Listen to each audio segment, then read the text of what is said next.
I'm just gonna shift out of this for one more. All right, there we go. Now, let's just set this up and see who's gonna join live, and then we'll get going.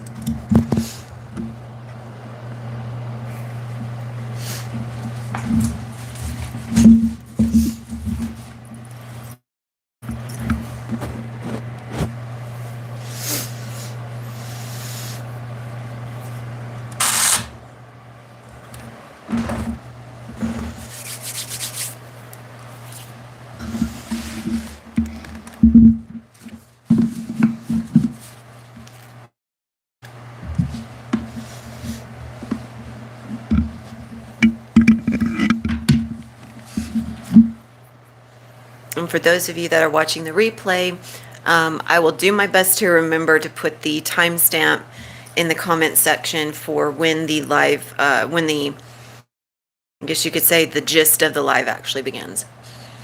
Just giving everyone, those that are joining, an opportunity to drop in.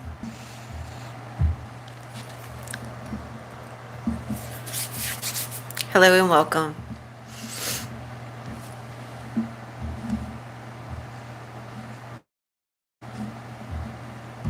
I will begin speaking into everything. I just like giving this a moment for it to go live.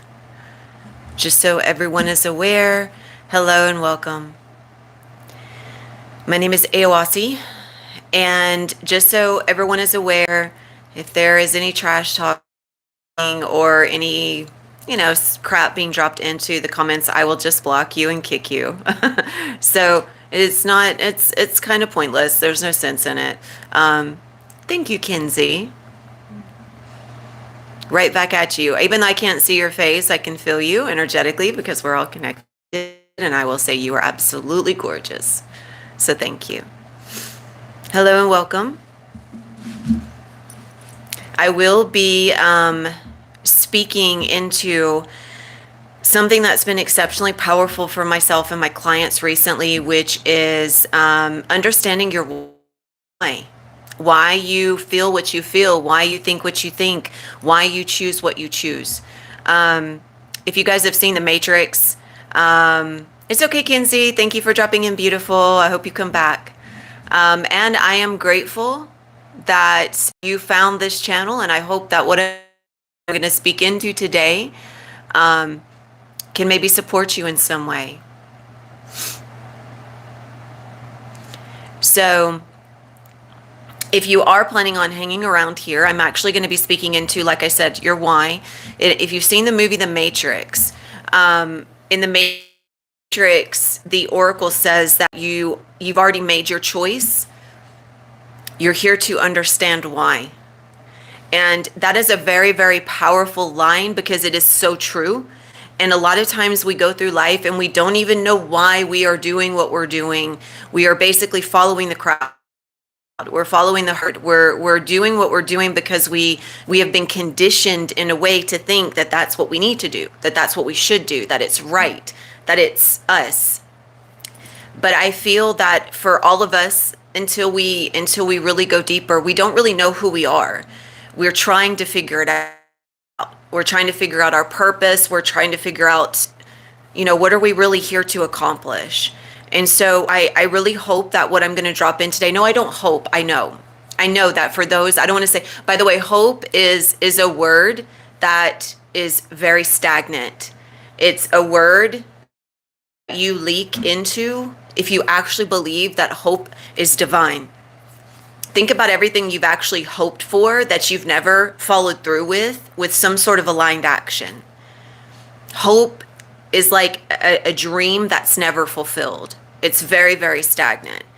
And in all of my clients and everyone that I'm working with right now in my self-mastery group, one of the things we have discovered for all of us, and this might land with you too, I'm sure it does, is that right now in this collective shift, we're all getting to know who we are based on our why. And there's at least one relationship that we're letting go of, one major relationship. I have a client that's going through basically a divorce, or a previous client. She was going through this shift. She finally made the choice to leave her partner because of all of the things that have been happening for so many years, the by basically understanding who she was. Oh, Mina, you're here. That's awesome. Love you. So grateful you're here, my dear. So this sister, prior to this shift that I've been going through, I was assisting her and supporting her as she was assisting and supporting herself and leaving her partner. I have another one that I am still working with who has a relationship that's fallen away. The universe had been telling her, she had been telling herself for some time that relationship was not there to support her. It was a karmic agreement, a pre-birth agreement, which means that the only thing that relationship was there to show her was how much she was abandoning herself. Okay. That relationship was never going to give her love. That relationship was never going to give her marriage. That relationship was never going to give her what she was seeking, but she was chasing it. She was obsessed with it because she thought that's what she needed. She thought that's who she needed. And now this person is engaged. So, and then I've also had clients. I've had clients that I don't want to say separating. We're shifting. We're moving. Because every time you connect with someone, you're connecting with that person from an internal agreement, sometimes from a pre-birth contract. So an internal agreement is where you are, where you agree to be. If you agree to be in scarcity, if you agree to be in poverty consciousness, scarcity consciousness, lack consciousness, then even if you're offering, even if you're in service, like I am, like some of my clients are, if you're in service, good morning, Becca. I'm grateful you were able to make it too. Speaking of two clients,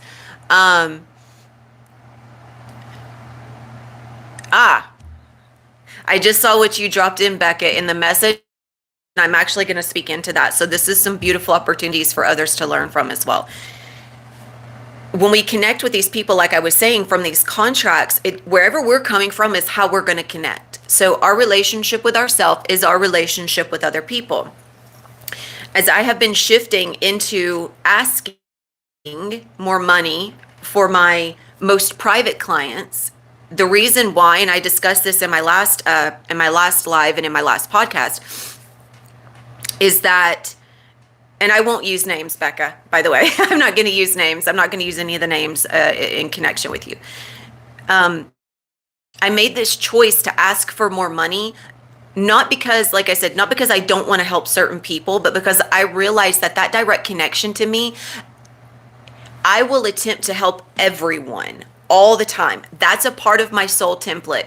I want to help everyone, but I will do so in a fashion that is coming from poverty because I feel that I have to. It's an impulse, right? It's an impulse. So before incarnation, I had different agreements like all of us do to better understand what those agreements are, why I chose those agreements, why I chose those contracts, why I chose those relationships. These are some things we're going to be going into today. And when you understand the architecture of your soul contract, you can start to better understand what your cycles are, why you loop in the way that you do, what you're carrying with you somatically, what you energetically, like your body is a map. It's carrying every choice. It's carrying every agreement. It's carrying every belief. And a lot of that was already predetermined and predestined. So if you're trying to listen to your mind and not your body, your mind is always going to take you in the most analytical direction. It's going to direct you in the way that you have conditioned yourself to believe is necessary or needed. But if you don't understand your why, you're just doing it on impulse. One of the biggest guiding factors of impulse. Hello, Lainey, and welcome. One of the biggest guiding impulses that happens is excitement. Now, excitement is an acute emotion. Welcome. God bless you as well, my dear. It's an acute emotion because it happens very quickly. We get excited about something. Like, I just joined a new community and I was excited about joining. But I was also very aware of my excitement. Hello, Jeff. Welcome, my dear. I was very aware of my excitement, and it's something I was asking my clients as well, what have you been excited about and why? I want to explore excitement. And because excitement being an acute emotion means that it's only happening for 60 to 90 seconds and then it moves through. So if you're not aware of why that impulse of excitement is there, you're just doing something because you think the excitement is the direction in which you are meant to do it. Thank you, Lainey. Oh my gosh, I'm 44. So I think 43, 44. I don't know. I'm in my 40s. I don't keep up with it anymore. So that's amazing. Thank you. Thank you. Yeah, so as Becca's saying, I wasn't aware of my why. No, it's not a Christian channel. It's a channel for mastering yourself, mastering your state of consciousness, mastering your embodiment, understanding who you are, knowing yourself. So if you're not aware, like Becca's saying she wasn't in her most recent choice, when we do things like joining a community, like signing up for a course, like choosing to go out with our friends on the weekend, your body could be telling you a much different answer than your mind is. Your body is always going to tell you the truth. Your mind will not. And since we don't normally know our whys, we are chasing a why. We're chasing it, right? We're chasing. And if we're chasing it, then we don't know our why. We don't. We're not aware. And welcome from Canada. We have Canada and we have Denmark. It's amazing. So grateful you guys are here. By the way. And, Jay Barks here is saying, stay grounded, positive, and always believe. Let's look at that. You're right. Staying grounded, being present, being anchored, it means you can ask your body, you can ask yourself, why do I choose this? Why am I choosing this? What is my reason behind choosing this? And if I'm not aware of my why, then I'm going to operate from my mind. Well, your mind, your way of thinking, your mental disposition is based on a lot of things. Welcome from Brooklyn. I grew up under the conditions of thinking that my parents thought, which means that my parents think that water is scarce, that energy is scarce, electricity is scarce, food is not valuable unless it costs a certain amount. So I think I have thought that at least my ways of thinking prior was based on the way I was conditioned as a child. All of us are. And if you're not aware of those conditions, you will make your adult decisions from those conditions. You will not understand why you're doing what you're doing. You're doing it because you grew up in a situation, in a circumstance, in an environment with a family group, a dynamic that pre-birth you agreed to, but you don't know why. So basically you're just becoming a part of that collective herd, we all are, that has no clue.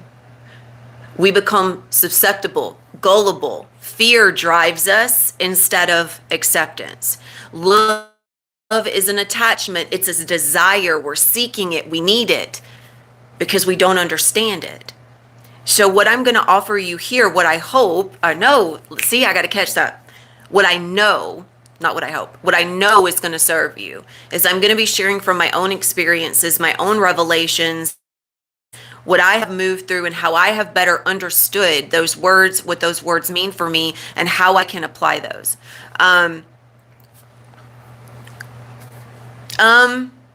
Lainey, my love, that's something you're going to have to determine on your, for you. That's not something I can tell you. My question to you is, why do you feel that you need to present it in a certain way? What are you afraid of? Because when we feel like we have to present a question in a certain way, we're afraid of the response. We're afraid of what someone's going to think. That's because you're operating from a way of believing that is expecting something in return, right? So what I would invite you to do is to simply, whatever you are, recognize you don't have to label it. You just get to be what you are without needing to label it as bi, straight, gay, or otherwise. You just get to be a human that has feelings. That gets to free up a lot of restriction. And secondly, share from a space of knowing who you are first, without feeling that you need to tell someone just because you think they need to know who you are. Does it really matter if you tell your mom? Not really. So give yourself permission to be with what's going on within yourself right now, and to move through that, and to simply be in the presence of who you are, recognizing you don't have to give anyone an answer, and you don't have to give an answer either right now. Okay, so one of the things I'm also doing is I do have some notes, you guys, which I don't normally do. I normally just like speak from a channeled state, which I still am. I very rarely follow this to a T, but I'm doing this to try to hopefully save on a little bit of time so that we're not going into like an hour and a half here. Okay, so one thing, if you guys, by the way, if you're interested in what I'm going to be dropping in here, of course, you can always come back and listen to the replay. But if you have a pen and a piece of paper, I would highly recommend writing some of this stuff down, because it will serve you, absolutely will serve you. So understanding your why, it means that you know why you're doing what you're doing. When I mentioned I had some clients that I was exploring this with, like I said, I just recently signed up for a community. I am a part of a beautiful group called House of Manifestation. I signed up for their affiliate program, and you will see me supporting that and offering insight into that. As I was going into signing up with that, as I was going into House of Manifestation, as I was going into this program, this is my first time stepping into and receiving through another community. As I lead my own community, I guide my own community. And so it'd been a while since I had stepped up and received from someone else. And these are, this is a millionaire program. It's a program for those that, are committed to their growth or committed to their business, so on and so forth. And of course, it's around manifestation. And with that being said, when I made that decision, I was making it from a state of understanding why, right? I had been moving through this process of releasing old contracts, allowing in new contracts. I was asking, all my offerings are under a different internal agreement. So for someone to receive through me privately now, it costs more money. Obviously, I still have a lot of that I offer for free. Like right now, I bring a lot of things through that are there for everyone to receive. But having private access to me does cost a lot more money now. That was an agreement by understanding my why. I saw that I was operating from poverty consciousness. And poverty consciousness is directed in a way that says that, I think that I need to do more in order to receive more. I think that service is something that costs time, energy. It's a responsibility, and it places me in a space where I'm always trying to get something out of something. So when I would offer, there would be an expectation around it. I hope people are going to receive this. I hope they're going to feel this expectation. And so that expectation was keeping me in a pattern, in a loop of always wanting others to be able to receive, but not focused on where am I receiving? How am I receiving? Where am I at right now? Not where is everyone else at? I was people pleasing. I was always wanting to make sure everyone was okay. So like asking people when they can make it to this, like when can they make it to the live, instead of just offering the live because it's here now, instead of trying to set it up in a way that makes everyone else happy. And so a lot of my service was coming from poverty consciousness, because it was coming from people pleasing tendencies. And people pleasing tendencies means that I want to do something for someone else before I want to do it for myself. Or I make a choice because someone else made a choice, and I think I need to make that choice in order to be successful. And that's what I noticed when I was connecting with my clients. Even though we all signed up together, I asked them, I'm like, okay, I know why I'm doing this. Why are you doing this? What is your why? Because if you don't understand your why, you're going to be a part of the herd that just follows who they think the leader is, without having an understanding of why. So with that, I simply asked them to sit with this. to sit with it and to ask them, why are you choosing to join? What is your reason? And that allowed them to see, oh, you guys can't hear me? Or are you guys just trolling? Becca, Mina, are you guys still here? Please let me know if you can hear me. Okay, thank you. Beautiful, thank you. All right. That lets me know who I've got to kick. Thank you.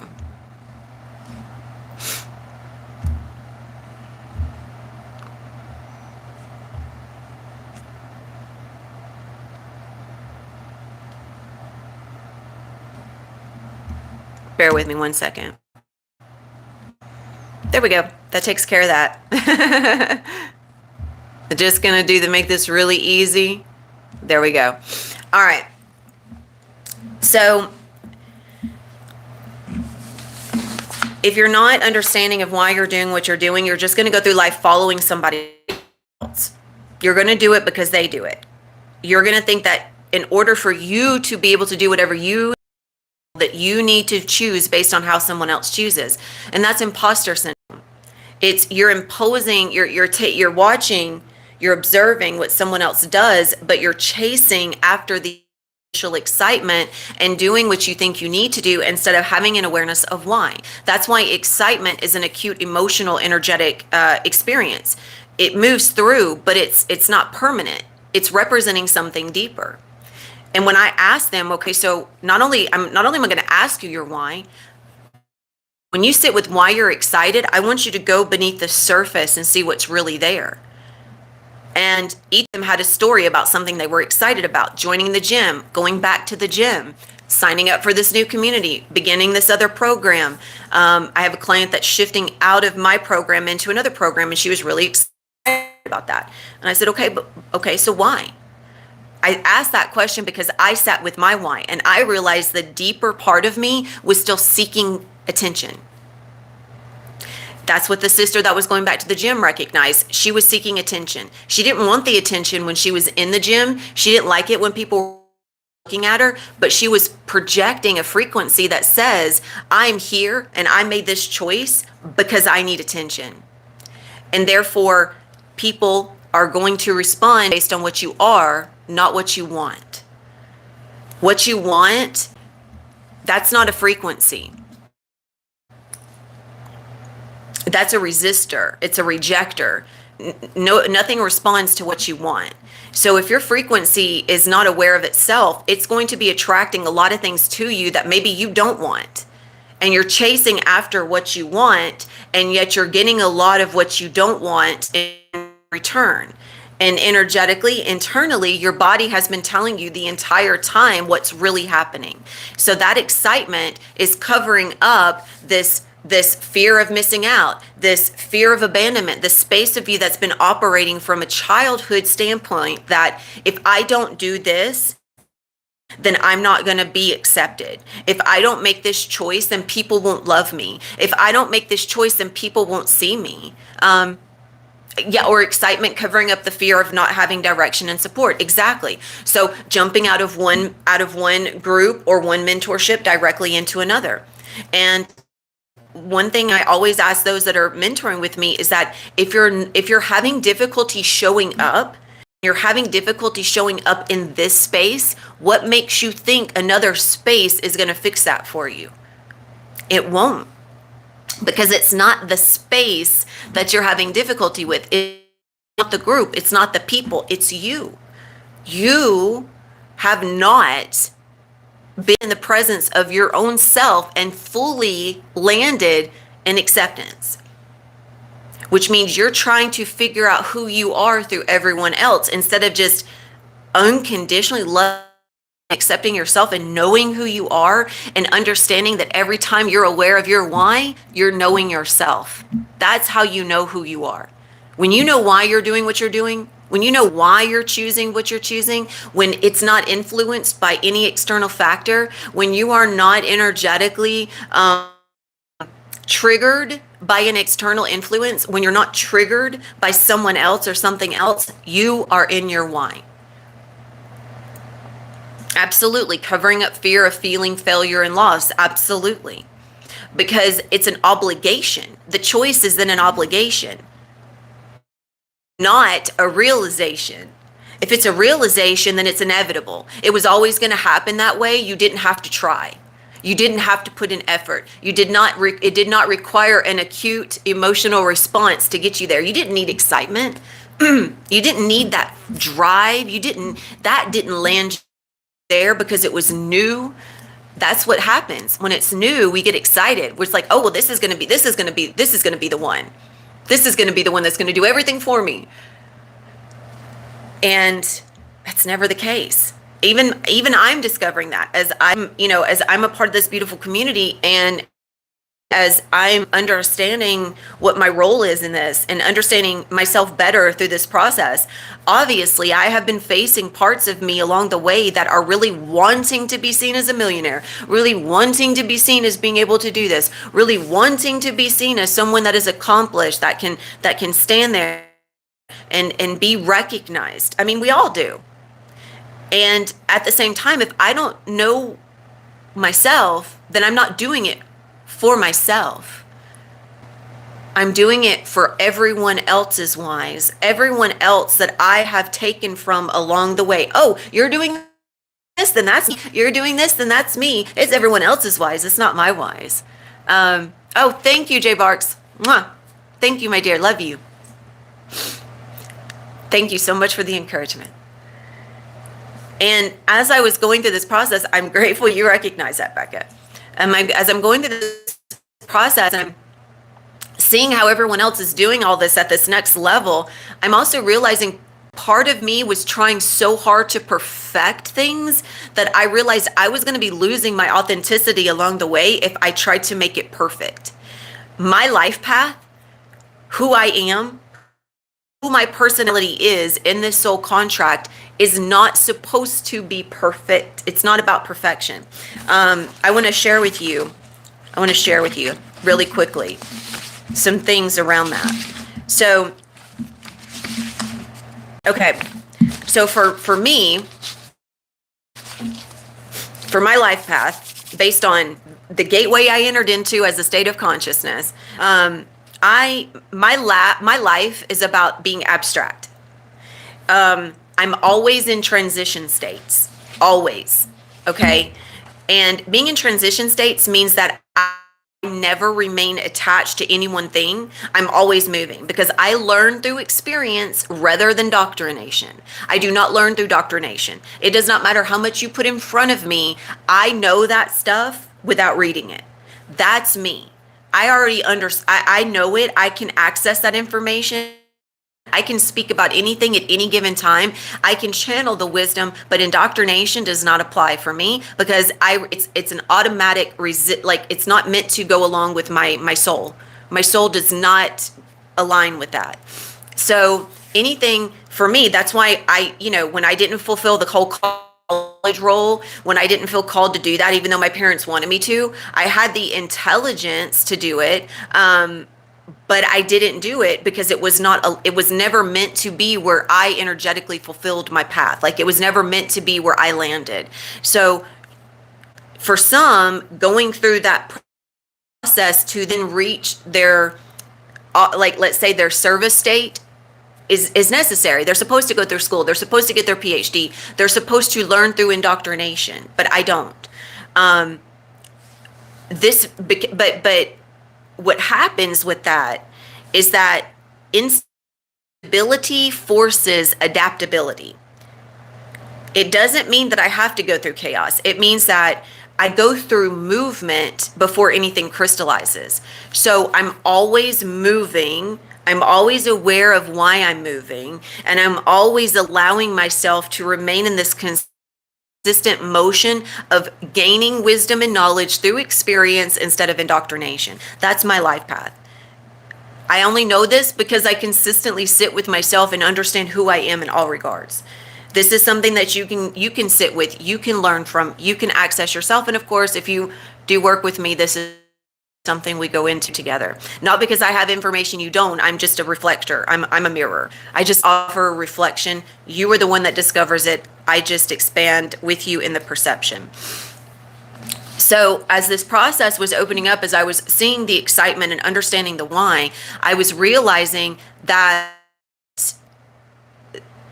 there's a whole lot of things playing out. Joining this new community, choosing to support that community, being an affiliate, recognizing that part of me that really wants to do a good job, that really wants to be seen as doing a good job, that part of me is performing. When you want to be seen as doing the right thing, when you want to be seen as accomplishing, that's performance. Authenticity doesn't perform, it just is. It just shows up. It speaks truth from experience. And when I was letting go of everything in the way that it was, I was becoming this whole reality that I was in, that I was looping in.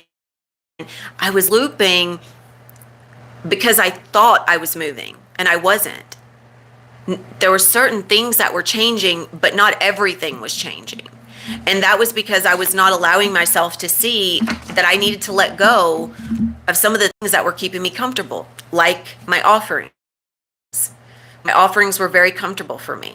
And the way that my shadow shows up in terms of service is over responsibility. Feeling like I'm always bridging the gap for people, but then nobody thanks me for it. Disappearing into the facilitation, which means that I get lost in the offering and I forget who I am. But when I'm centered, then I get to remember that I get to teach through example, not through authority. And that's what I'm here for. I'm here to teach through example, to allow myself to be the representation of what is possible, what is available, to let people see that your empowerment is an internal choice, and it happens, or at least it's available to happen all the time. And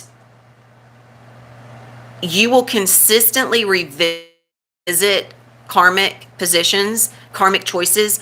You will consistently visit loops until, number one, you're aware of them and you learn the lesson around the embodiment. I'll give you an example. I know right now I need to be listening to my body more. As soon as that thought passes through my awareness, do you know what my impulse is to do? My impulse is to pick up my phone and check my messages. My impulse is to be doing. My impulse is to be acting. My impulse is to be making sure everything is in order and somebody doesn't need me. That's the impulse.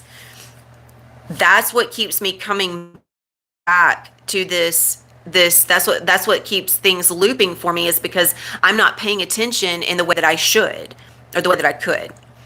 And so I know the why. The why is that in order for me to embody more, I need to listen more.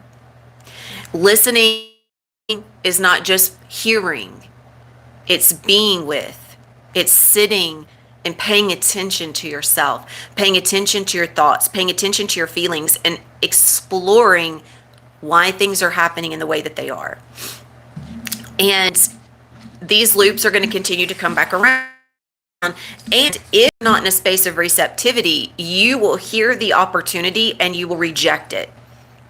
I've had this happen with those that I'm mirroring for. If they're in a space of thinking instead of being, if you're not in a space of receptivity, then you'll hear words and you'll think you need to do something with words, and you'll always be in a state of trying to figure it out. What can I do with this? How do I do something with this? What does she want me to do with this? How do I apply this?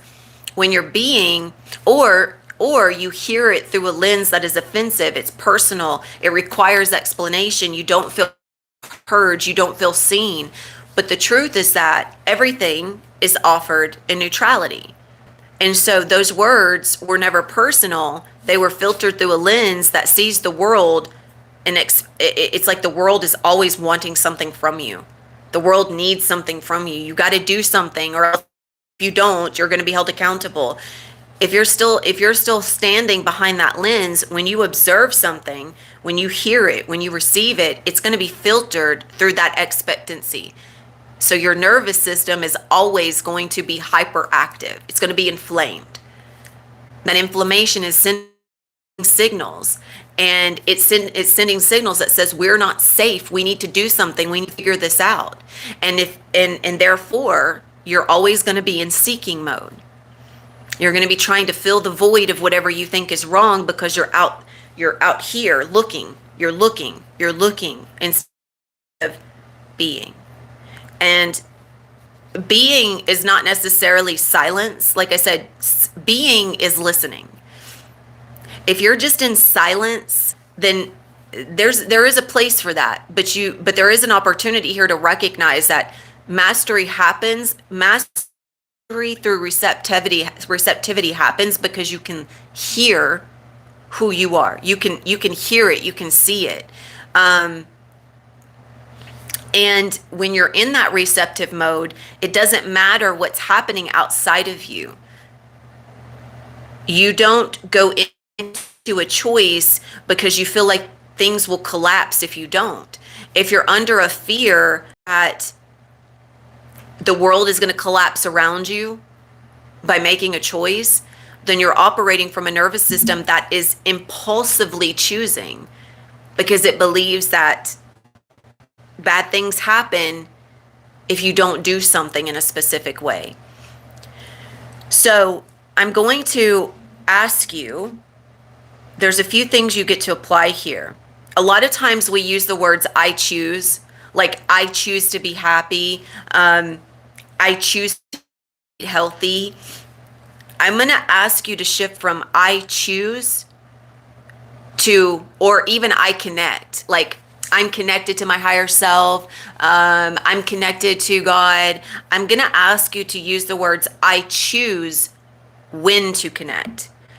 Because even in meditation, sometimes we go into meditation out of expectancy, just like we go into a choice out of expectancy, because we're thinking that something is going to happen by the action alone.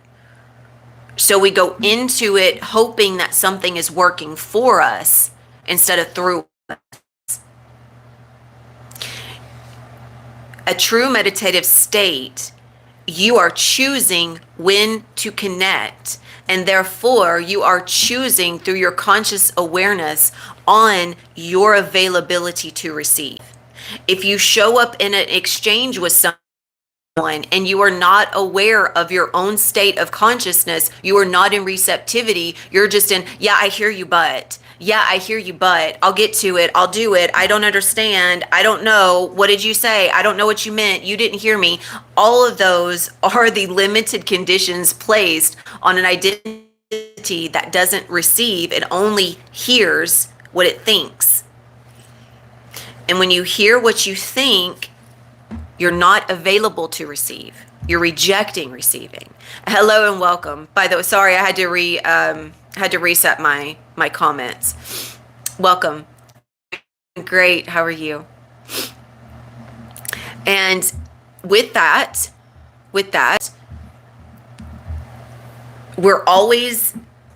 our nervous system is always expecting. We go into applying a process like a meditative state or a body scan from expectation. We're like, I'm doing all the things, like I've had this happen with my clients. I'm doing it, but I don't hear anything. The reason why you're not hearing anything in a body scan or a meditation is because you're not listening. You're not listening because you're not consciously choosing to connect. You're just hoping that it'll happen. You're expecting it to happen. You're assuming from a state that doesn't even understand why you're doing it. So it always returns back to the why. If you're just doing it because someone else invited you to do it, then you're doing it because you are expecting, that you're sitting in a state of expectation. Oh, well, I'm just expected to do this. I'm expected. It's a part of the process. Expectation is not receptivity. So if we really want to be truly in connection with ourselves, we choose to. It's as simple as that. The question came through for me like, how do I let go of grief? How do I let go of shame? How do I let go? You choose to. You make the choice, and then you stand by that choice. If I say that I am no longer going to operate from poverty consciousness, then I don't choose to speak as one that believes they are in a state of lack. which means I don't talk about how much I can't do something. I don't talk about how much money I don't have. I don't talk about how I don't understand something. That's lack. That's poverty. I don't understand. I don't know. I can't do this. I'm not capable. All those things. So if I'm going to make the choice to be abundant, I'm going to consciously choose to connect to abundance, then I am acting from the assumption that I already am, which means I don't speak, I don't act, I don't do anything other than that. But with all of that being said, one of the most core factors of all of this is knowing who you are. You can assume you're abundant, you can know that there's a version of yourself that's abundant, but still have everything in your experiential reality showing you otherwise. Why do you think that is? It could be because you don't really believe in your assumption. You're still compulsory in your beliefs. You're still believing from a space that doesn't know itself. So I want to, and speaking of what I say is unconditional abundance, I want to go into something. When we're recreating the relationship with ourselves, a lot of times abundance or unconditional abundance is often misunderstood as passive reception, spiritual bypass of structure, or waiting until you feel worthy. Like, I can't leap into abundance because I'm not worthy. That's keeping you restricted. It means that you're waiting for something to happen, right? It's still a part of that expectation. When you're approaching abundance as non-extractive, you're not trying to extract anything. You're not expecting. You're not waiting. You are authentically magnetic, which means you know why you're doing what you're doing. You're fully committed to the choice. You're standing behind it in your thoughts and your feelings. It means every single moment you're meeting yourself in that commitment. And it means that your choices are no longer compensating for doubt. If I'm compensating for doubt, then I'm choosing in hopes that that will just make me feel a little bit better. It's going to prove something to me. If I make this choice, then this is going to prove to me that I don't have anything to doubt. But that means you're in doubt, hoping that something's going to prove to you that you shouldn't doubt. Doubt is a choice. Just like choosing not to is a choice. And if you operate in the way where you believe and you think that just because you make another choice that life's going to get better, or I had this come up in an exchange with one of my clients, an assumption that because you're choosing a new reality, because you're choosing a new paradigm, quote unquote choosing, that reality will somehow do something for you. Like if you're really trying to let go of a relationship with someone and you're having a hard time letting go of that relationship because it didn't happen, it didn't fulfill itself in the way you wanted to, that dream hope is an unrealized phantom reality. And if you're hoping that this new reality, just because it seems shiny, just because it seems wonderful, just because it seems exciting and new, just because other people are talking about it and you feel like you need to hop on that train, it's not going to do anything for you. It's not solving your problems. You're not going to just make a leap just because you hear somebody else talking about it. You're not going to make the leap and things are just going to be magically better. The leap happens because you're aware of why you are the way you are, and you chose to act consciously from a space of different. You want, not that you, it's not coming from want. It's again, want and hope are unrealized. If I want something, just because I want it doesn't mean I'm following through with the internal action that aligns me to it. I could want it all day long. I could dream about it all day long. I could desire it all day long. It doesn't mean I'm going to attract what I want. More than likely, I'm going to attract what I don't want. 4444. And I attract what I don't want because I'm not aware of why I even want what I want. Why are you wanting what you want right now. I had to really be with why I wanted to be a millionaire. I mean, obviously that sounds really easy. Thank you. I use I don't know, a rice shampoo with biotin and some other stuff in it. Thank you. I curled it. I actually thought it was looking a bit greasy, so thank you. Um,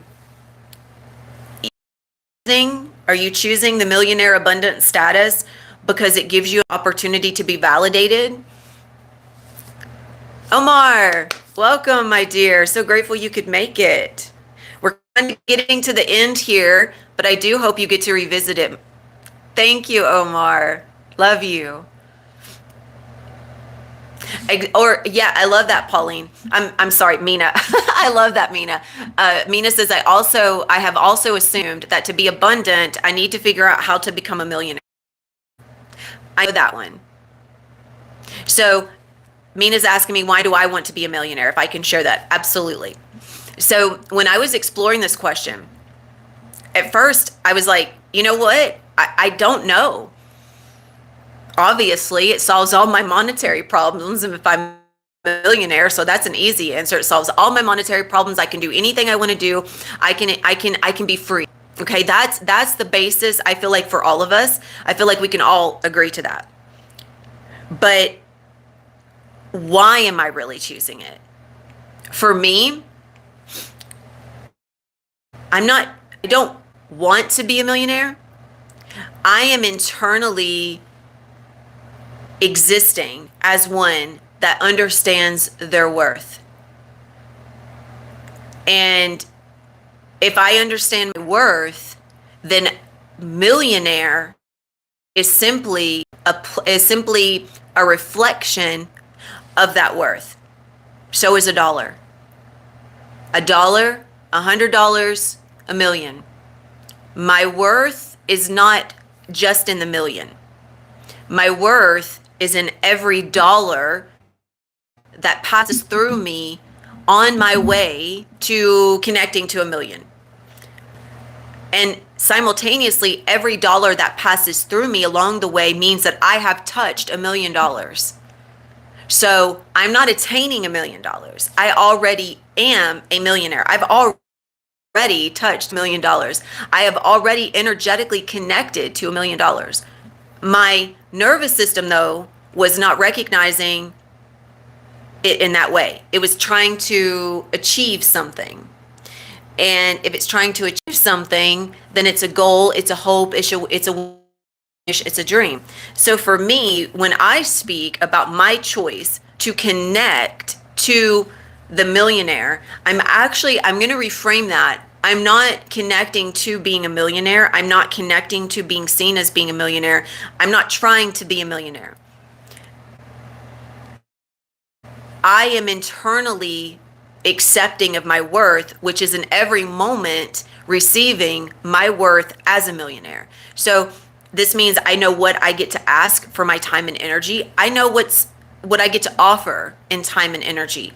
And it's not about whether or not I reach a millionaire status. It's that I am choosing from a space internally that knows that whatever I accumulate, whatever I receive, and whatever I connect to is inevitably a part of me as an abundant state. So I would actually be willing to say that it's not even millionaire, almost feels limited, because as my most abundant state, I'm connecting to billions of dollars. It doesn't have to be in a bank account to be representative. It's simply how we live with ourselves, how we choose within ourselves. And so when I was looking at that status, how people operate that have the $1 million, that have the wealth, that have the cars, that have the clothes, that have the houses, it's a beautiful place to imagine and to visualize and to anchor into physically, to have let's say, a gateway into what would be available. But the big thing for me was that when I understand that freedom, I understand that if I'm living internally as a millionaire, that I'm exploring every experience from a space of freedom. It means that I wanted to be a millionaire so that I could learn what true freedom is, right? That basic concept. But when I go deeper, I realize as long as I'm living every moment in a state of freedom, I already am a millionaire. I'm already a millionaire because I'm not believing that I lack something. I'm not chasing something. I'm not choosing just because someone else does. I'm choosing because it's inevitable for me. That was exactly where I was meant to be. I know that because I know who I am. And so therefore, millionaire for me is an internal state in every choice where I am no longer restricted by the way that I think, by the way that I feel, by the way that I believe. I get to experience life fully and freely. I get to travel through my own inner world, my own inner state without restrictiveness. My body is an open space of exploration. And not just that, if I had been given $1 million being that internal state, I could have traveled anywhere, right? I wouldn't have, because I still had fear of flying. I still had fear of leaving Bruiser. I would not have taken advantage of the freedom that would have come with $1 million if I had been given $1 million in a state of lack mentality. I would have been trying to fix all the problems that I thought existed. I would have been sitting in this mental and internal state of scarcity, afraid to actually explore and enjoy the wealth. Because if you give money to someone that is in an internal state of lack and poverty, all it does is create more problems. That's why we say this. So let me go back and review this really quickly. Well, and by the way, wisdom is mine. I'm not lecturing people, I'm sharing. And there is a difference there. And I'm very well aware that people take what they can, always. That's why I share it freely. I'm not trying to make someone understand what I'm saying. I'm sharing from a space that is freely able to receive at its level of receptivity. Thank you, guys. Y'all are sweet. Well, let's look. Okay, so, when you're asking, so Mar's saying, so you mean we have to connect to those abundant energies in order to receive it? You don't have to.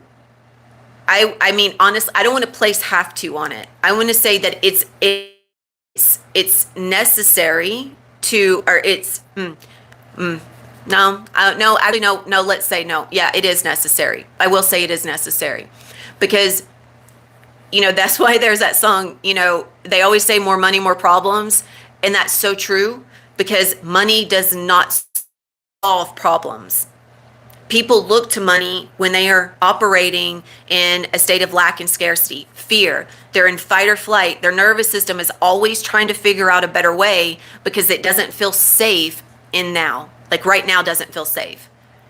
Your thoughts don't feel safe.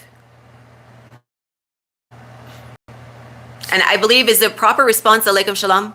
I'm not really sure if I said that right, but hello and welcome.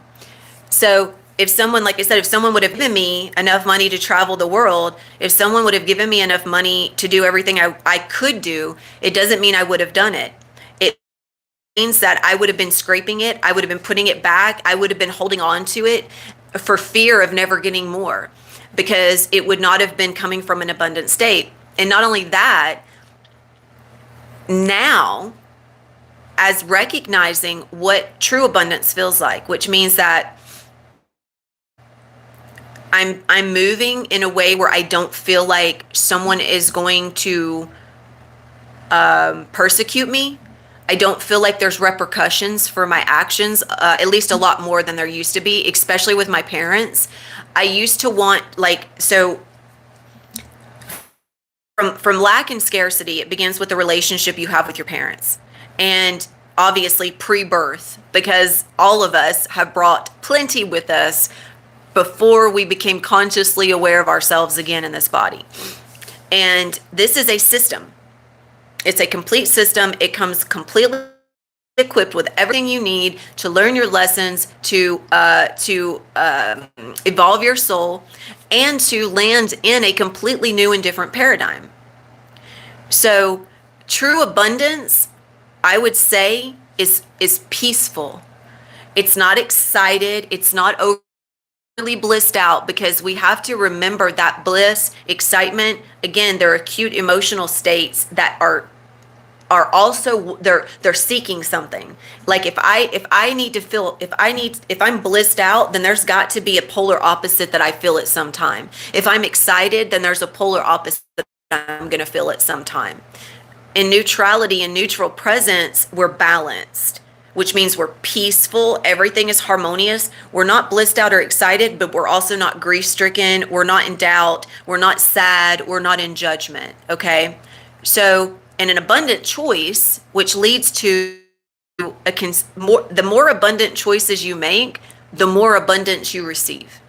When you energetically are showing your own field, okay, good, yes. When you're showing your own field, when you're showing your own field of consciousness, which is the source, it is through the source and with the source always. You, as the source creator of your reality, when you start transmitting through every single choice why I'm choosing, and from a conscious state of feeling, I know why I'm making this choice, and I choose to be consciously neutral in the choice, which means I'm not expecting to feel better because I made the choice, and I'm not expecting something bad to happen because I made the choice, which means that that's an abundance of self-awareness. I am aware of my choice. I am aware of my why. I'm aware of how I choose to feel in relation to my why, and I do not choose to go into an overly excited state. The more that I choose from that awareness instead of impulse, I build momentum. Each moment stacks, which means that when I break through my own threshold of limitations, whew, that is your millionaire state. It shows up, it meets you, it builds, and then it's there like a miracle. It shows up, opportunities, it's flowing in. You don't have to try. So we use millionaire state like we can use billionaire state, like we can use trillionaire state. So choosing $1 million to be the reflection of your abundance is just a preference, right? I can embody full abundance, having access to everything I need always, but not own anything.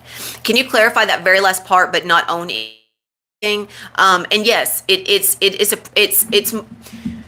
I would say I want to even just release preference. I feel like it's like, okay, so with any word, when you understand who you are through the word, then you're not seeking something from the word. This is again like what your why is in connection to your choices. So why do I use the term $1 million? But I understand why I choose to reference the word, because I understand all parts of me that built up to even connecting to that word.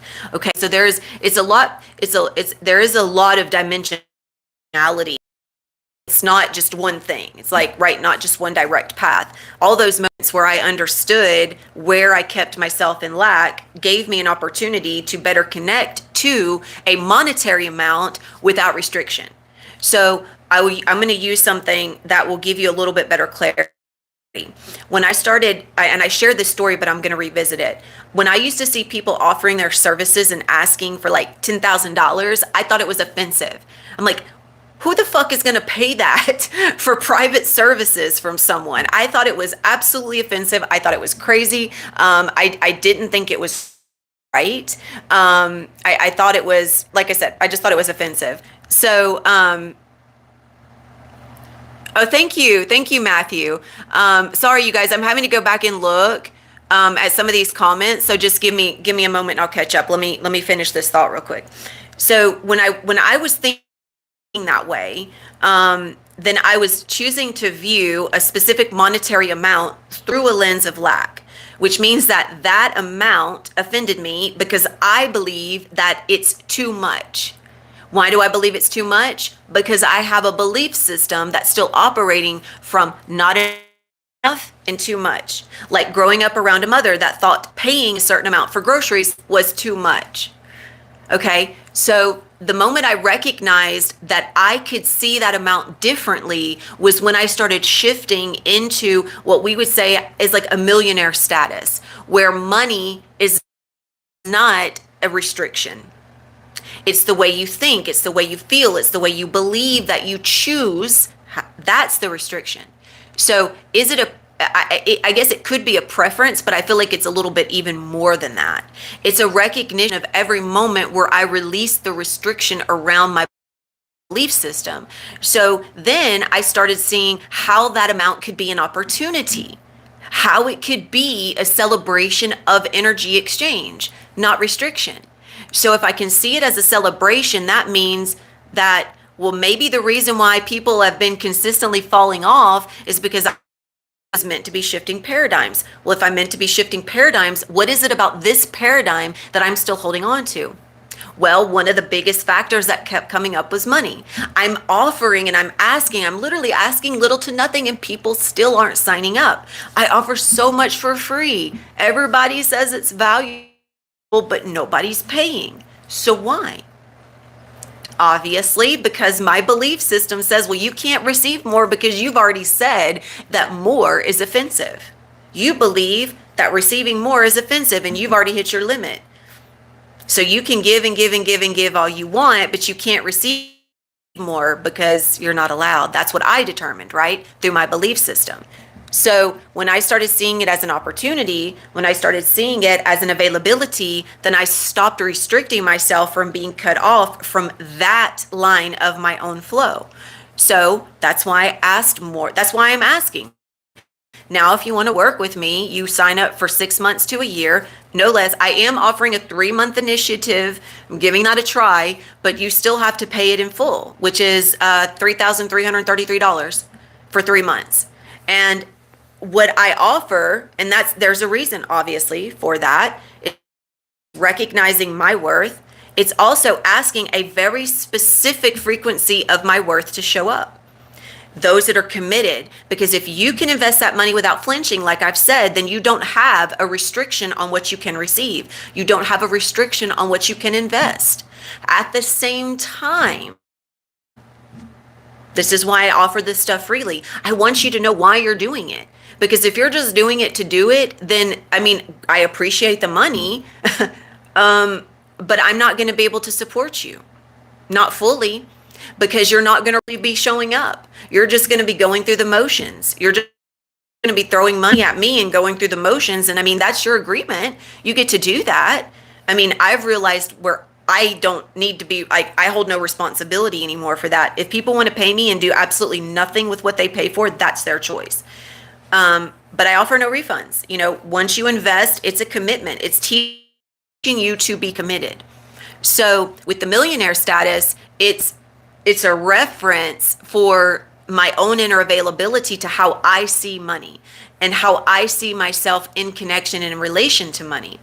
So I used to feel like $1 million was fun to play with. It was fun to imagine, but I couldn't see myself in even imagining myself having $1 million.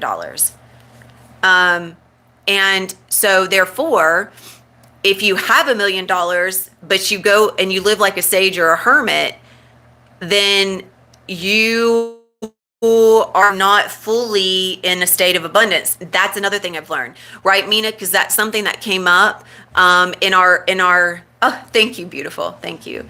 That's something that came up in our group, right? Like I used to believe that for self-mastery, you needed to live away from the world and have no belongings and live simply. Living simply is different than living in poverty. And the Buddha was a great teacher of this. It's not about having all the money and being completely, like you can have billions of dollars and still be living in a state of internal scarcity. It's not about the money in that way. You can also be the most abundant with your love.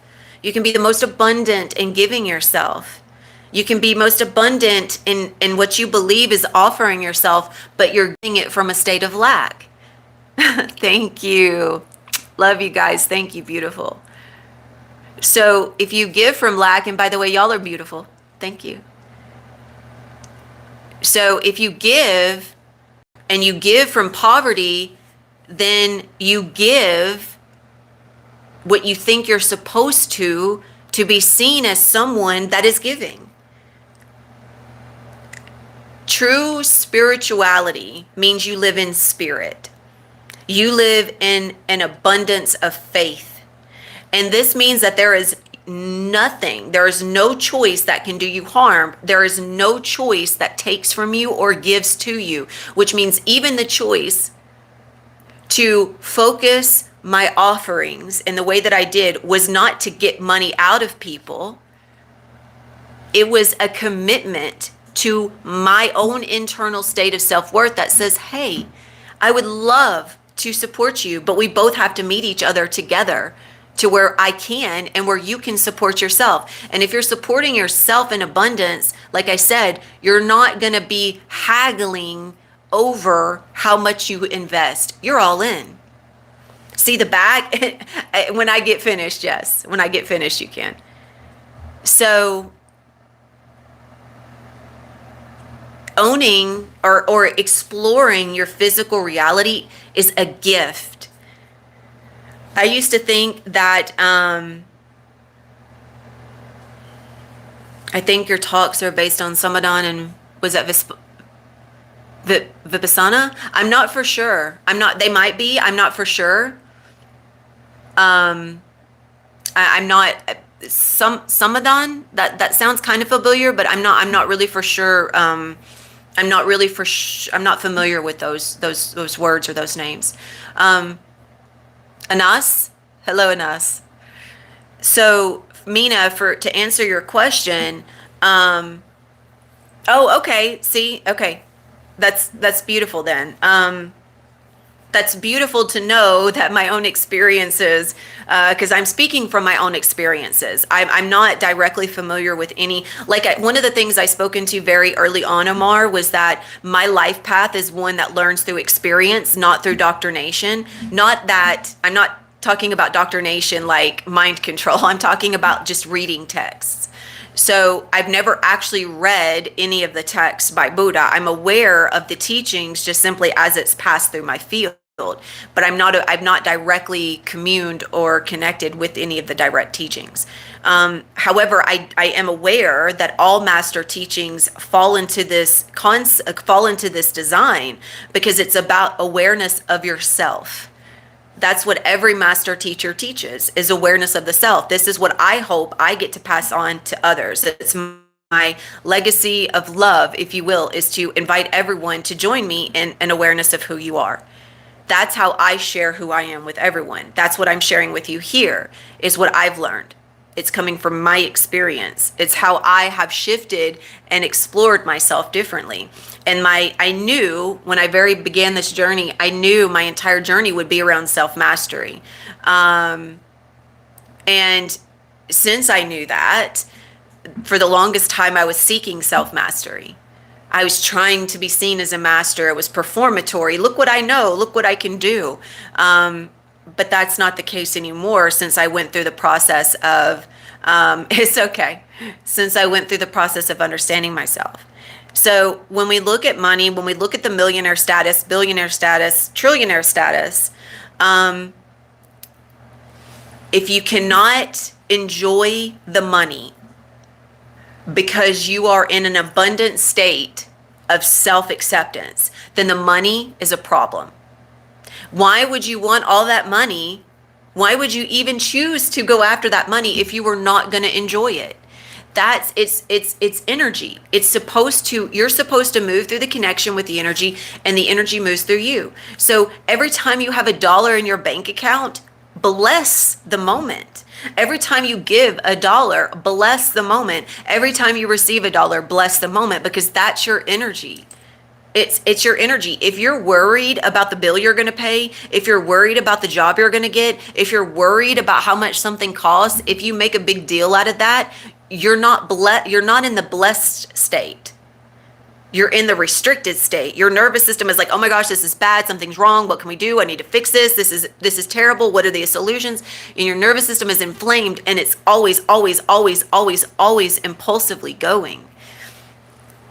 And this comes from your entire life. You have chosen to think, feel, and believe in a certain way. So I would invite you guys to take time every single day and check in with yourself.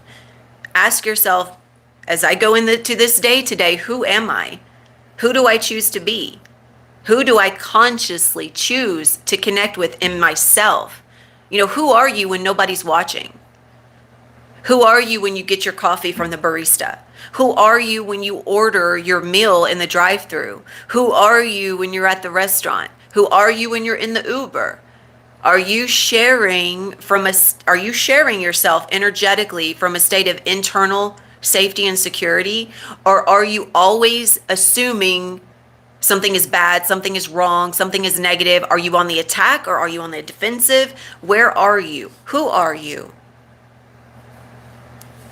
So the master is simply just someone that's aware of themselves. And we are all masters. We're all masters. And when you break, there's an equation for me that I've been breaking. And that is effort leads to validation. Validation leads to safety. And therefore, that was my pattern. That was my loop. If I give effort, then I am validated through effort. And that validation makes me feel good. That's the pattern I've been breaking. Now, I'm moving towards equals resonance. Resonance equals sufficiency. That is vastly different than effort, validation, and safety. Because I was seeking safety through being validated by someone by how much effort I put in. And this is what happens in a job, right? People work hard and they expect to be validated for their work. They expect to be validated for their effort, or in a relationship.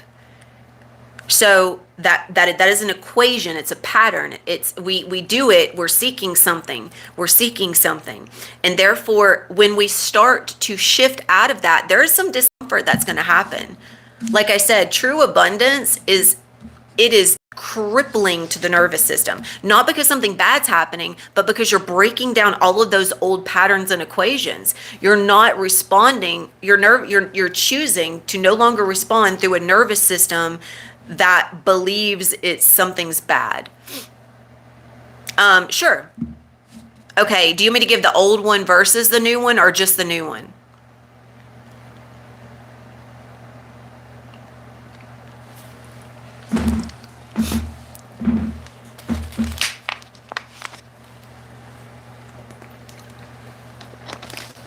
Okay. So my old equation, and as I offer this, I want you guys to be aware of how this is for you. Just because I'm speaking from my personal experience, be sure you don't attach yourself to my personal experience. Okay? Make sure you're aware of it for you, okay? So for me, this is from my do more impulse. Okay, this is why my nervous system felt like it needed to do more, and I recognized why I was feeling the impulse to do more, and that's where this came from. So when I feel like I need to do more, it's because I feel that effort, or at least I did, I felt that effort would lead me to validation. I felt that the more effort I put in, the more I would be validated. Through that validation, I felt safe and secure. I felt accepted. I felt like I was doing good. And that's not stability, that's instability. So what I've been moving towards is living in presence, which is automatically connected to resonance, which is an overall a sufficiency of self. So regulated, balanced. Everything's suffice. Everything is good enough. Everything is balanced. So sufficiency, presence, resonance, sufficiency.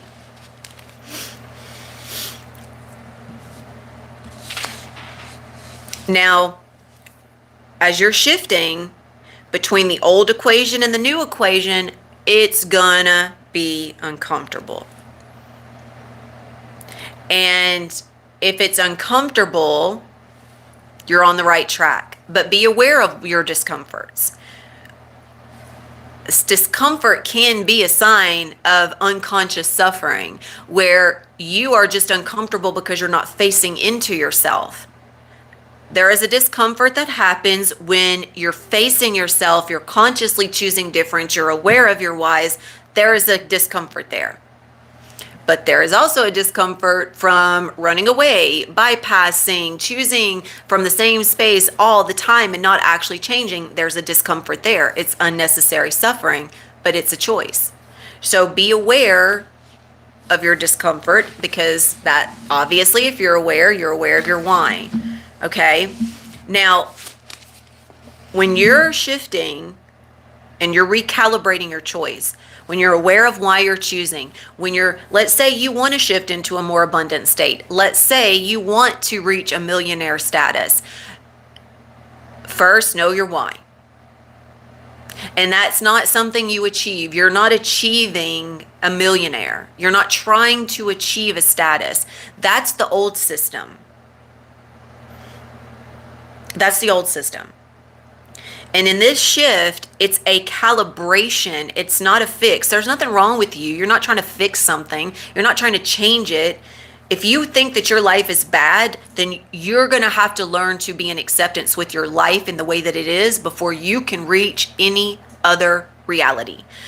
First and foremost, if you're unhappy with the way your body looks, if you're unhappy with the way you feel, if you think your body is still showing up in a way that's sick, if you still think that your body is broken, if you believe that things are not supporting you, if you feel like people aren't supporting you, if any of those things are happening through your awareness, if you're still not even aware of why you're doing what you're doing half the time, you're going to need to be with that first. Okay? You should not be running after the status of a millionaire just because it sounds good, just because it's exciting, and just because you think it'll give you freedom, because it doesn't give you anything. No one and nothing gives you anything. Like I said, when I first had the awareness of what I thought the millionaire state could give me, I went deeper. And that's when I shared everything I shared when Mina asked that question. It's not about what it gives me. It's about what I give to the millionaire state. I give the millionaire state life. It doesn't give me life. It doesn't do anything to me or for me. I am the conscious choice of a state that feeds that livelihood. Millionaire doesn't exist without me. It doesn't. It can only exist because of me. I don't find it. It finds me. Okay? It connects to me. It is me connecting to me. So the way you get to explore this, especially if you're entering into new connections with people, like I've been surrounding myself with multimillionaires, is I had to remind myself that I don't need to connect more in order to be valued more, or in order to be seen or followed. That was a selective, very selective resonance. I believe my old reflex was, if I connect more, if I explain more, if I attune more, then I'll get value. Value will follow. I'll be recognized by the millionaires and I'll be a millionaire, right? But the new framework that I wrote down is connection is no longer how value is created. It is how value is shared. So I wrote down a question if you would like to use this. So before you step into offering anything, if you're someone that offers like this, if you offer services, this is what I do right here. I support others. I guide others. I have a direct mentorship. That's the top tier price. But I also have other things that I offer here for free. I've got other things I'll be putting out for smaller price that's pre-recorded, but it's along these same lines to help guide you into an internal awareness, asking questions. And you're very welcome, Mina. Hey, welcome, Samantha. So before, the way I did this, just as a reference, before I go into this question, my service was based on I need to keep giving for the least amount of money, like I said, and hoping people, like just trying so much to get people to see the value. Okay. Now I see the value. So now I'm sharing the value. I'm not trying to create value. I am the value and I share it. So and by the way, if any of the things that I'm sharing with you guys today sound resonant, if you would like to receive support through me, if you would like to receive connection through me, I do have a few here that are either receiving directly through me, that are a part of my group, or clients. So, I've got people here right now that are already connected to me. Thank you. Right back at you, my dear. Please reach out. I will have my information in the description. Okay. So if you're offering any service, if you're trying to create value through the service, you're seeking something, which means that you're trying to be seen, you're trying to be heard, instead of just sharing your authenticity. This is where I really had to fucking learn right now, okay? Because I was trying to show up, I was trying to be seen, I was trying to create value. What do people want? What do they want to receive? Let me just put it in the lowest common bracket and they'll pay me. And that's not the way. Especially when my daily life is dedicated to self-mastery. It just wasn't, that's why it wasn't aligning. So I had to sit down and get real with myself around, okay, I'm attempting to be authentic and I'm trying to create value by trying to create a connection and hoping that that person will see the value in what I am creating. And that doesn't work. So if you are stepping into some form of service, if you are going into business, I'm going to ask you to sit with this question before any offering, before you do any marketing, before you do anything. Thank you for that. Ask this question, and you can always come back. I will do my best. No, I'm not going to say that. No, I'm not going to say that. That would be, Lacey, I'm going to ask you please to stop asking that question. I've already answered it. I was going to say I would do my best to remember to put these questions in the description, but that's a hope statement. That's also a victimhood statement. Lack of responsibility, hoping I'll get it done. So be aware of your words. The question is this connection emergent or compensatory? Which means, so let me say it again. Is this connection, before you offer anything, is this connection emergent or compensatory? If it's compensatory, I want you to pause. It means, like, are you trying to get something for something? You trying to compensate? Are you trying to compensate from your internal state of lack in hopes that someone that shows up in that offering will make you feel safe and secure? Like I mentioned, if I connect more, explain more, attune more, then value will follow. If you think value comes from the offering, then you need to pause and be aware, okay? Magnetism increases when you let others cross the distance. They come to you. You do not chase them.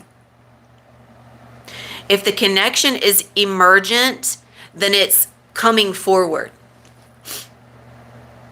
It's emerging naturally.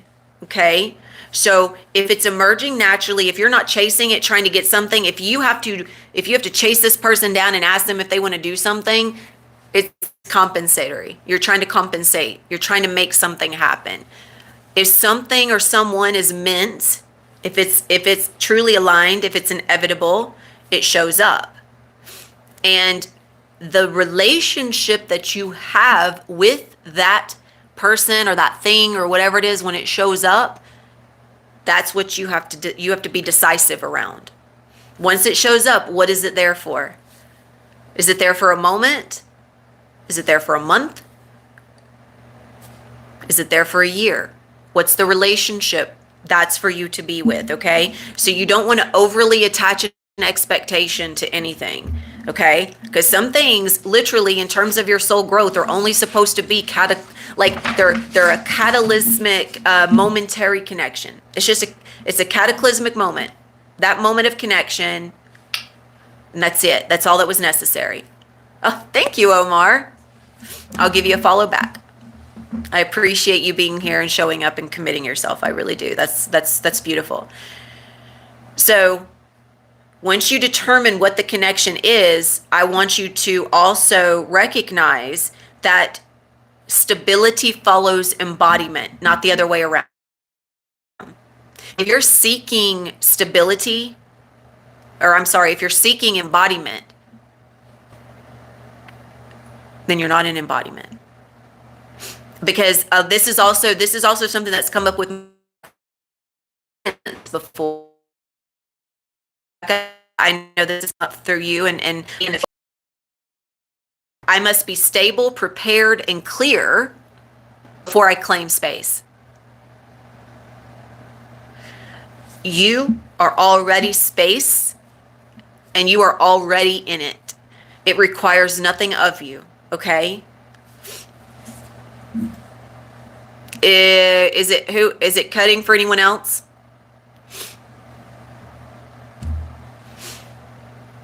Okay. So if you're seeking stability, or you're seeking embodiment, be aware of that, okay? Stability and embodiment are one and the same. When you are embodied in your awareness, when you're here, when you're aware, you're stable. You're not reactive, okay? And most importantly, that stability comes from knowing your why. Know why you are choosing what you are choosing. So, one of the biggest things for me in my practices is fewer promises. I have a habit out of my old identity to want to talk about all the things I'm going to. You guys, I had this amazing idea and I'm going to do this and I'm going to do this. Like, even with my podcast recordings, I'm going to have podcast recordings coming up. I'm going to have this coming out. I'm going to be doing this. That is me seeking to feel that I'm stable by telling people what I'm going to do in hopes that they're going to be excited in order to make me feel like I'm doing something right. So that also is me chasing and hoping people will chase after me. So now I just step into it. And just take care of that right there. So this from this point, and again, I just want to let everyone know here, I'm not telling you guys what to do or how to do it. I'm speaking from personal experience. And from personal experience, what I live, you get to use it as you will. You have free will choice, which means that if you think that something is being done for you or to you in this space, then you are denying yourself your own free will. That is not my responsibility. That is yours. So if you're chasing after something, then there's excitement, right? We're coming back to where we began, and this is what I'm going to kind of close on, is that if you're chasing from excitement, you're chasing from need. And what will tend to happen, especially if you are offering, is if you're offering, then you will feel that you need to perfect the offering before you can bring it through. Which will be like, I need to refine this before I can share it, because it has to look a certain way. It has to sound a certain way. If you're trying to perfect if you're trying to perfect it, then, all right, enough of you. If you're trying to perfect it, then you're chasing after something. And if you're chasing after something, then you're not in an awareness of your own stability and of your own clarity. So if you are, then your own clarity it's already completing itself in the interaction, which means that when you go into the interaction, you don't need anything from the interaction. Like today, I don't need anything from you guys. I'm sharing from my own awareness. I'm sharing from my own experiences. I'm just simply sharing, and you do with it as you will. Okay. Once I complete this today, I walk away and it's done. It's complete. I don't think another thing about it. I don't think anything about anyone in here personally. I am simply aware of what it is that I'm sharing because I'm aware of myself. So that means I'm not seeking anything. And I used to from my offerings. I would do these big activations, hoping that people would feel something. And of course they did. But I was always seeking something from it, even in the overtones recently, offering overtones, going into that, like it was a beautiful experience. Overtones are very relaxing to the nervous system, but I did it because thoughts, it made me appear as being powerful, as someone that could offer overtones. So now that's no longer the case. I want my offerings to be incomplete by design. I want these to be live explorations. I want them to be a co-creative space. You make this a co-creative space. You're here. You're exploring with me. You're asking questions. It's not boxed in. It's not regimented. The language of this it's moving as it goes. Everything is emergent. It's not confined. It's not restricted. I used to restrict the comments. I used to not make those available for everyone, but now I do. I want the conversation to flow, even if I have to put people in timeout because of the spam or the what they're bringing energetically. But at the same time, I don't think anything negative. I have no personal thought about the people that are here. It's an invitation for you as well. Okay, so you want it to be organic. You want it to flow. You want it to be a city. I really do. And one thing in closing here too. Offerings are meant to change. Okay, for me, in my patterns, 9 is I'm not, sorry, let me scrap that. Hang on, don't pay attention to the number. One of my old reflexes was to keep something open in case somebody missed something or in case they needed something or needed me. That's the way my old container was. I need to just keep it open, let people pay the least amount of money, keep it going so I can help someone in case they need something, just in case something happens, something new comes through and more people want to come in. But at the same time, throughout the entire process, it was always changing. It was like everything was changing within the space, trying to compensate for me being afraid to close the space and start something new and different. So I was keeping it open, trying to create newness within something that was meant to complete itself altogether.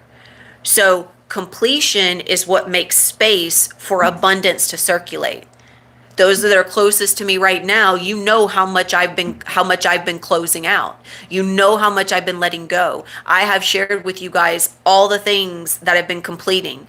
The closing of my old offerings into the new, the closing of the space, merging it into a free space, all the things that have been happening, they were decisive because I knew that I could not receive myself in an abundance of myself through this new choice if it didn't happen. So letting go and completion is not abandonment. It is exactly that. It's completion. It's circulation, not stagnation. Okay? Keeping something there just for the sake of fear or missing out, that's stagnation. It doesn't move. So you get to walk away without an apology. You get to close things because they're complete. That's the point. If you're afraid to do so, then you're just keeping yourself in stagnation, and that pattern will return. Okay, it will always return. So, and what happens is when it does, you will consistently leak your worth through the effort of trying to maintain something that was always meant to close itself out. You're leaking. You're buffering your own resonance through activity by doing, trying to make it seem like you're holding resonance, trying to make it seem like you're standing in a state of clarity, but you're not. You're not learning how to attract more in that space. So, and you also don't have to earn what is already coherent. So, if you are in a state of coherence, it comes to you automatically. That's that law of attraction operating in its most natural and its most abundant in its true state, is that you don't have to earn it. And that's the old system, right? Earning money, trying to receive your worth through the value that you think you have created for someone else. And that is a state of seeking and attempting to define yourself. And when that happens, you're not allowing more in. You're remaining attached to what you think you need to prove. Coherence means sending a clear signal. You're not, when you're coherent, think of just the most basic reference to coherence. If you're coherent, you're aware. You can hear. You can see. You're coherent. Your nervous system is operating in clarity. And when it's operating in clarity, you send clear signals. And clear signals look like knowing your whys, look like closing something out when it's time instead of holding on out of fear.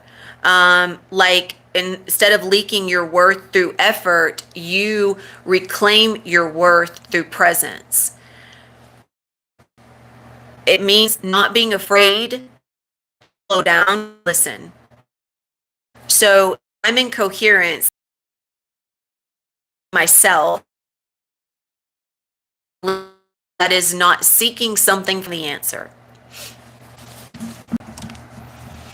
Whatever it is, I don't need anything from the answer. And if I'm signals, then I'm saying it. But I choose from a belief system that believes it can never receive abundantly. It means that I'm still operating from my childhood belief system that I don't have enough, or I will never receive enough, or something is too much. There's nothing better or worse than anything else. Gratitude is fantastic. A lot of time, and gratitude is absolutely something that is an exceptionally powerful point. But if you're sending mixed signals, you could even be forcing your own gratitude. And so what I would envision is allowing gratitude and also understanding your own frequency of clarity and coherence. So I never label anything as being better than or worse than anything. It just simply is. So I do appreciate everyone's attention. I do appreciate everyone being here. And if you want, I'm going to offer one final question here for those that are wanting to write this down, and then I'm going to close this out today.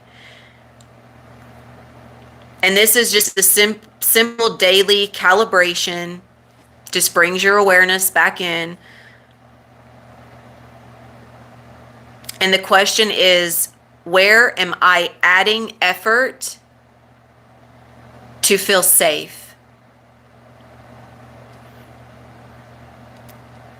Where am I adding effort to feel safe?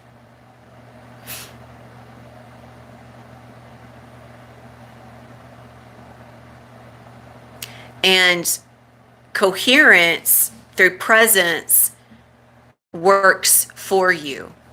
You don't have to work.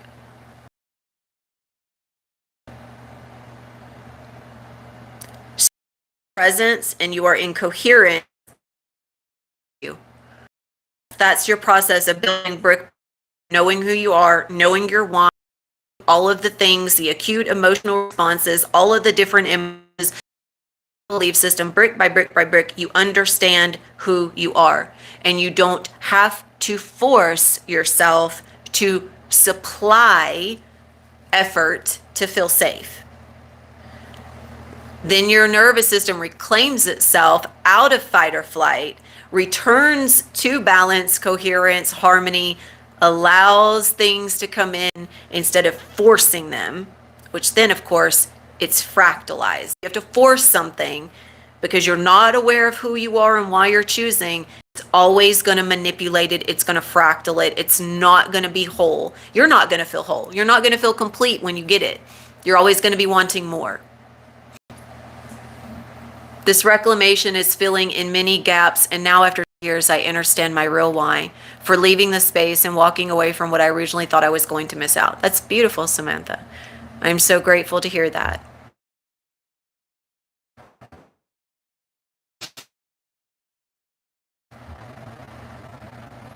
Welcome from Pakistan. We're ready to meet yourself in truth. This space will mirror a true reflection back to you. Oh, are you talking about our group space or the space where we come together here? You're so right.